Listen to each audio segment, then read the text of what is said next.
There seems to be a bit of a street clean-up here today. Do you think there'll be one in the Liberal Party?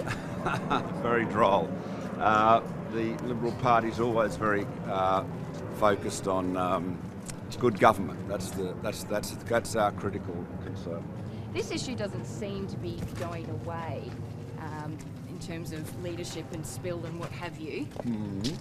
Do you think that there'll be a spill this week? Look, let me just say to you what I said yesterday. The big political question in the next 4 weeks is the New South Wales state election. It is absolutely critical, both for New South Wales and indeed for all of Australia, that the Baird government is returned. So we have to have a laser-like focus on the return of the Baird government. You know, Mike Baird, or Barry Farrell and Mike Baird, inherited this state 4 years ago as an economic mess. It was the worst performing state. It's now the economic powerhouse of Australia.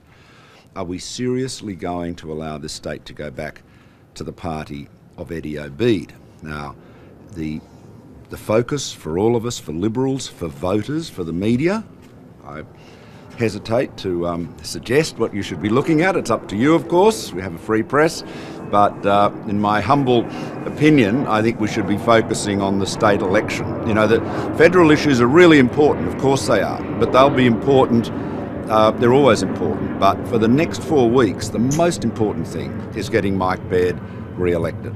But just in contrast to that, the polls suggest that the Baird government is fairly safe, whereas it's different from a federal context. Do you think that that's where the focus should be? Well, I don't think you should. I don't think you should make complacent assumptions. Anyone should make complacent assumptions about the Baird government. And I know that the Labor Party is trying to get federal issues into the state election.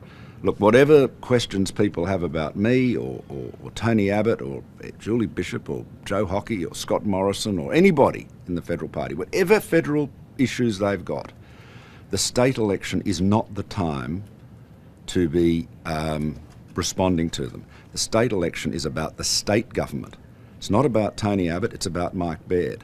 You know, as I was saying in Coogee yesterday when I was campaigning with the member for Coogee, Bruce Notley-Smith, you know, if you've got a problem with your federal member, that's me, take it out at the federal election. This is the time to focus on the state member, Bruce Notley-Smith in Coogee, not the federal member. But these discussions were before the state election, so they'll continue on. I mean, surely there needs to be an end to it at some point. Well, look, the party has got its own processes, as I've said many times. The Prime Minister has my support, he has the support of the Cabinet, and you know, the life goes on. But the critical thing, I can't stress it enough, is the state election. Now, on that cheerful note, actually it's a sober note, we've got to be very, as I say, laser-like focus on ensuring Mike is returned as Premier. On that note, Jojo the dog and I should go for our walk. So I hope you don't mind me leaving you. See ya.